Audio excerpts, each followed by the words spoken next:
Hello there, Mr. Lee here, and today's lesson is about the festival of Lupercalia.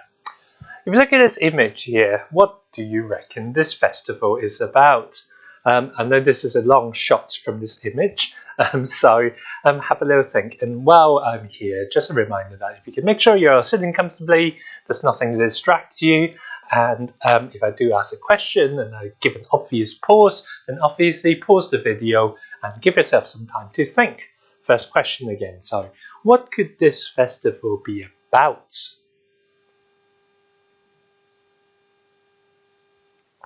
Well, we'll come back to this image in a moment. Firstly, just an outline of today's lesson. It is about the festival of Lupercalia, and we're going to look at all these things about it. Okay, so let's get started then. This is the festival of Lupercus, so logically we should start by looking at who Lupercus is. Well, Lupercus is a god.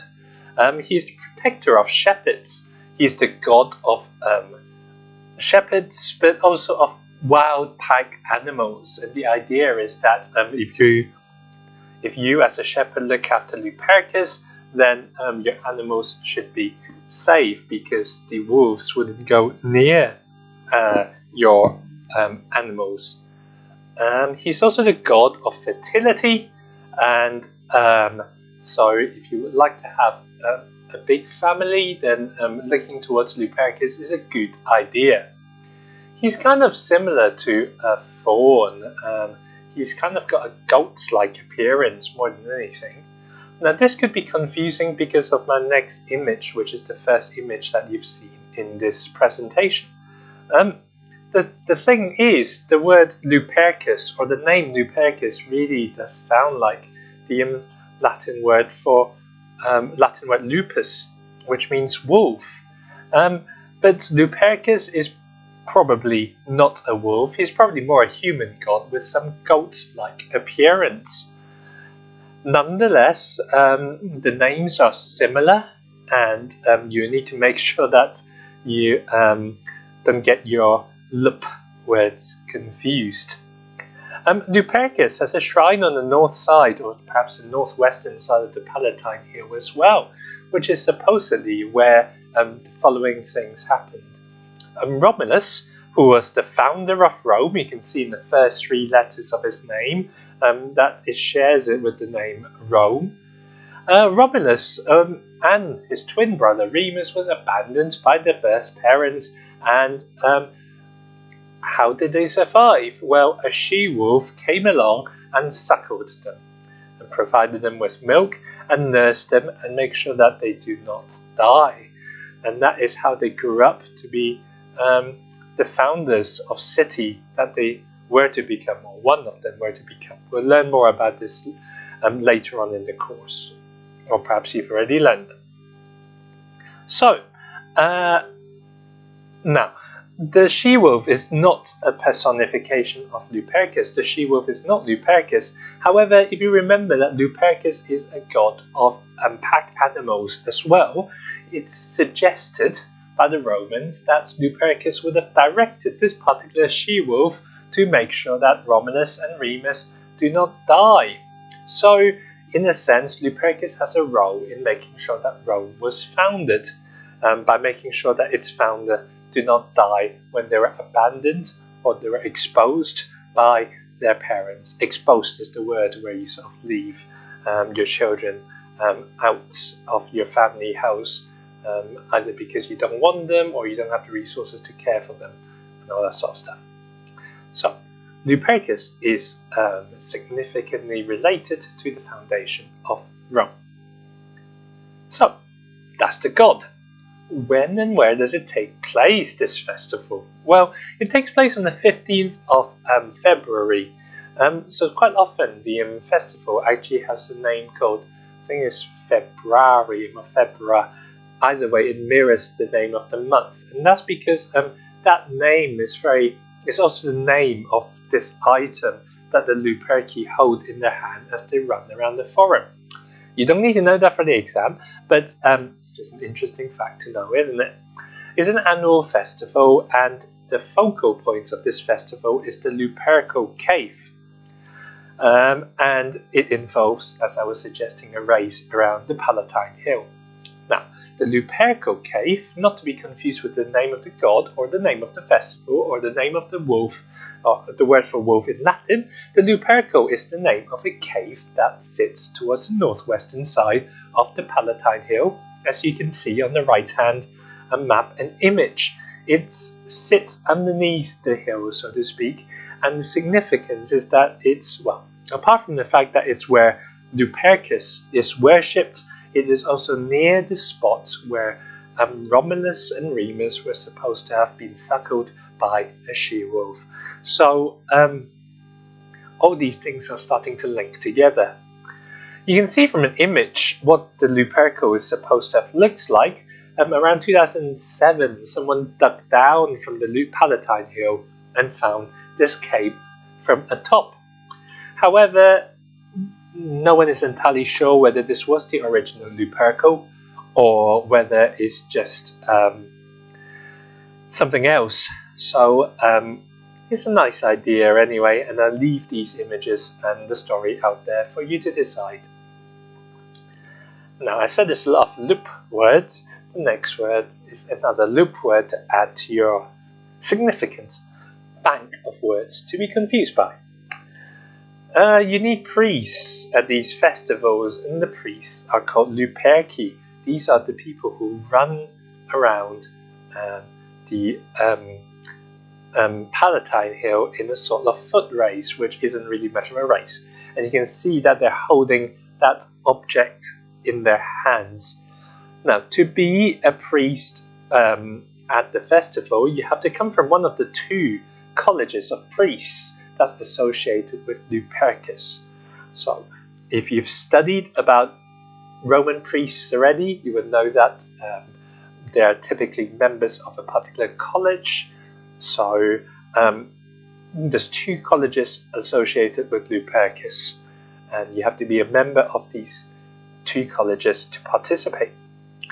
To be eligible as a member, you need to be a young man between 20 to 40 years of age, and you have to come from a noble background.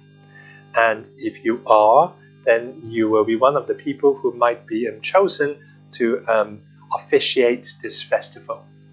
I think this is a painting from the 17th century. It's not Roman in origin, and you can see there are several Luperci there. They're not dressed in much, and they're generally whipping other people. We'll talk more about that custom later on. It certainly looks a little bit weird, doesn't it? Right, so like all good festivals, it starts with a sacrifice to the god Lupercus. So the Luperci would be officiating over that, and this would take place on the altar outside the Lupercal. The animal of choice, the victim of choice, is dogs or goats. Dogs and goats. They're appropriate because they are very virile. V-I-R-I-L-E. What that means is they're very good at starting a big family. And because Lupercus is the god of fertility as well, having animals that are very good at starting a big family is seen as appropriate for a god of fertility. As with all sacrifice, quite clearly the animals have to consent to it, so you'd sprinkle some mola salsa on the head, and they respond by nodding. This is probably the point where you ask, would you like to be killed? And they'll be nodding. So that's great, because your victims are willing victims. And if they're not, then you have to start the sacrifice again, and it's just a lot of hassle. They would be killed by slitting their throats, and once that is done, a knife is dipped into the blood and then sprinkled onto the forehead of the participating Luperci. So there'll be some blood sort of smeared across their forehead. This blood was then wiped off with wool that is soaked in milk. I'm sure there was once an explanation for why these things were chosen, but over time it just became ritual and no one questioned it. So don't question it. It's just what happens. At this point, it is part of the ritual that the presiding priest, the Luperci, should now laugh. Now, what I should have said was that Lupercus, who is supposed to be this faun, is a very mischievous character. He's very carefree. So the laughing, and I said you shouldn't question why they do these things, but there is a reason here. The reason for the laughing is supposed to show that sense of carefreeness, which runs through the whole of the festival. This mischievousness thing. Okay, and then what happens is we need to be able to tell the future, so we get our how respects in, and he reads the entrails, and hopefully it will be good, because if it isn't, it ruins the whole festival, and if it isn't good, no one gets to eat or drink. And a lot of meat and wine is prepared for this festival for the participants. So, yeah, hopefully the entrails of that animal would not spoil the party. Once that is going on, what the Luperci would do would be they would cut up the skin of the animals, typically the goat, and they would either wear it or they would hold it, like in the image on the previous slide.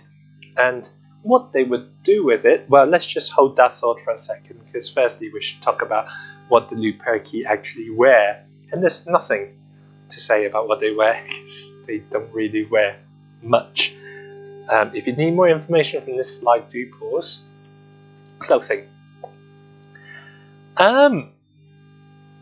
Ovid, who wrote a text called the Fasti, which is kind of a document of all the festival and and the things that it takes place. When I say document, it's actually quite poetic, so it's not like a catalogue or something like that. He says, why, you ask, do the Luperci run? And since it's their custom, this running, why do they strip their body naked? We all want to know the answer to that. Well, Ovid then says, the god himself loves to run swiftly on the heights, and himself suddenly to take flight. The god himself is naked, and orders his servants naked, since anyway clothes were not suited to that course. So what Ovid is saying is that this Lupercus god is really mischievous. He likes to hide, but he also likes to wear nothing.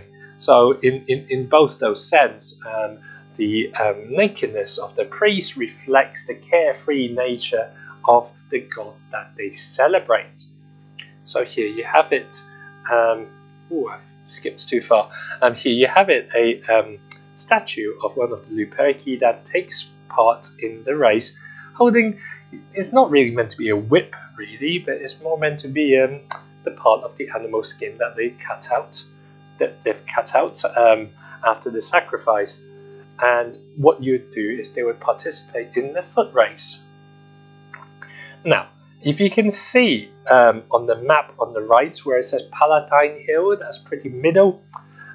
Between the label of the Palatine Hill and the label where it says Capitoline Hill, that's where the Lupercal Cave is, and that's where they would start the proceedings.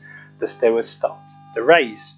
It's not really much of a race, more than part of that ritual. So they're more bothered about what they would do during the race than actually to win it. Now let's just talk about the course. So if you look at the southern building, the southern blob of rectangle on the Capitoline Hill, just towards the south of that is where the Lupercal Cave is, and they would run in a circular course. I'm not really sure if they run clockwise or anti-clockwise, but I'm going to assume they run anti-clockwise for the purpose of this talk.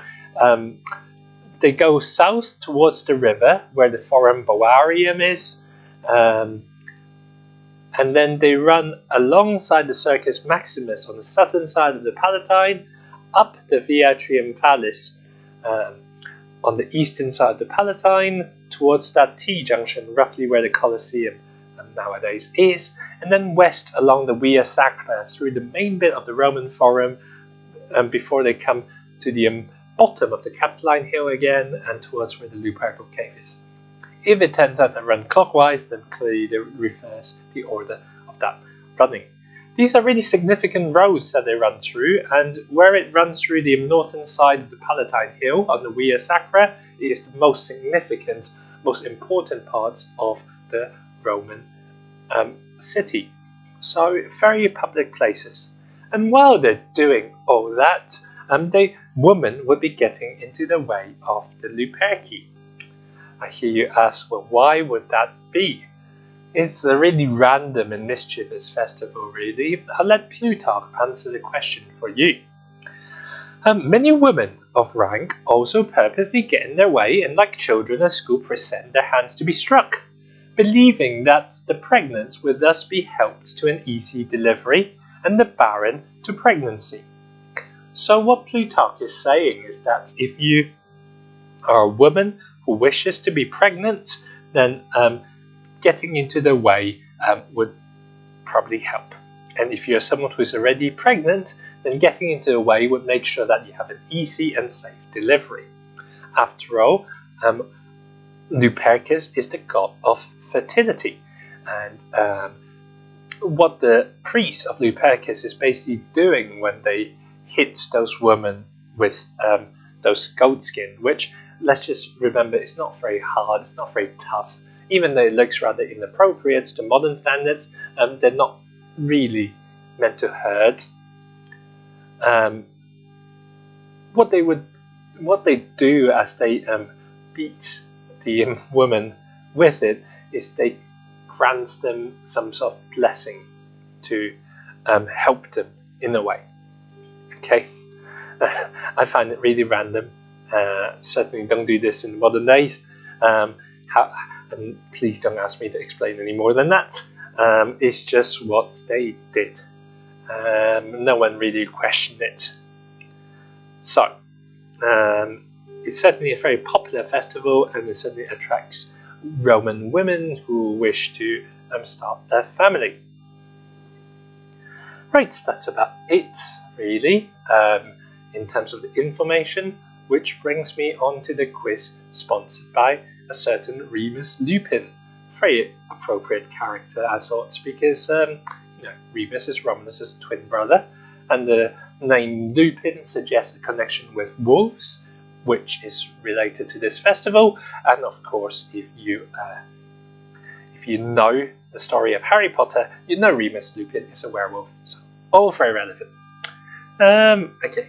I'm not going to read out the questions to you, but I'll leave this on the video so you can pause and answer them as necessary. You should be able to find the answers in the rest of the presentation. So if I haven't provided a link to the answer in the description, then just make sure these answers are located in your notes. And for this quiz one, with all these different lupus words, it might be worth highlighting them so you know that they are important words to use accurately as well.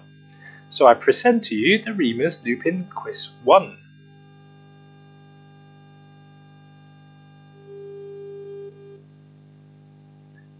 And I present to you the Remus Lupin Quiz 2.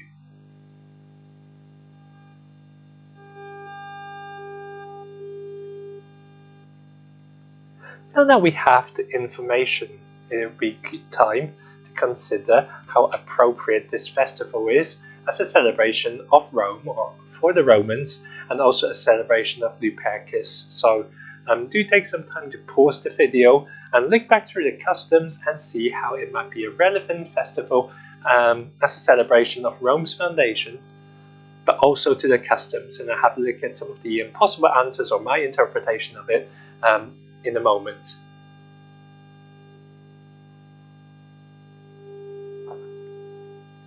We start off with a celebration of Rome. Well, if you remember Rome, or Romulus, the founder of Rome, the eponymous hero, the hero that gave its name to the city. That's what it means for eponymous. Romulus's life was preserved by the she-wolf, and given that Lupercus celebrates the god of pack animals, it reminds us of the contribution of Lupercus to saving the founder of Rome, and making sure that Rome was founded. So that's important. The other point of importance is the location of the festival. It takes place near the Lupercal cave where this suckling of Romulus and Remus was supposed to have taken place. So in that sense, both the location and the significance of the god reminds us of the story of the foundation of Rome. So how about the god itself then? And we'll start with the idea of fertility.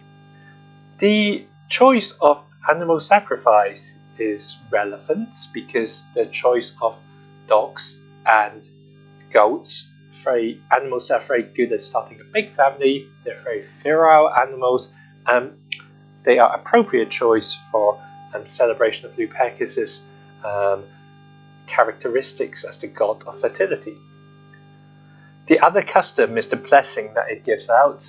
As the Luperci priests run around the Palatine, they are blessing the women by whipping them with the goat skin or the animal skin, and that's supposed to confer benefits of fertility to the women who attend the festival. The festival is focused around the shrine of Lupercus, called the Lupercal. So I suppose that's a very significant location for anyone who worships Lupercus. So in that sense, location is important. And Lupercus being a mischievous god, the idea that you should be naked as a priest of Lupercus would match Lupercus's personal preference. The Plutarch quotes earlier on states that Lupercus prefers to run around naked, and you have the priests running around naked. Also, the idea of sort of like hitting the women with rather randomly, that's quite mischievous as well. The idea of that laugh during the feast is rather random, but Lupercus is a rather random god, so that makes it appropriate as a celebration as well. Perhaps you could think of more, but these are some of the points that you might have put down. I will leave you with this final list of questions, which are quite appropriate for the OCR Classical Civilisation exam. Something for you to think about, perhaps. You won't be asked a direct question about what you would enjoy or dislike about it necessarily. I don't think that is the case. Although if you do, then I suppose you've considered that question now, so that will prepare you for it. But for these questions, give your personal response. And for question 3, make sure you think about the idea of the festival celebrating the foundation of Rome as well. And how that would help you is that if you're asked one of the longer questions in the exam, you're quite likely to need to think about some of the things that you've thought, or think along the lines which you would have thought along in answering these questions. Earlier on, I might have said that the foundation of Rome and the she-wolf's contribution to it is still significant in the modern day. And here you have the club shield of the football team AS Roma. You'll actually see it in more than just the football team as well, this image of the she-wolf and Romulus and Remus being suckled by it. So the foundation of Rome and the story lives on, but the presentation has come to an end. So I hope you're not too freaked out by all the randomness of this festival. Certainly don't try this in modern day society, and if you have any questions, then I'm not sure if I'm the best person to ask, because I'm not sure if I connect to this festival very well, but if it raises some questions, then good. Hope you've enjoyed this festival and this presentation.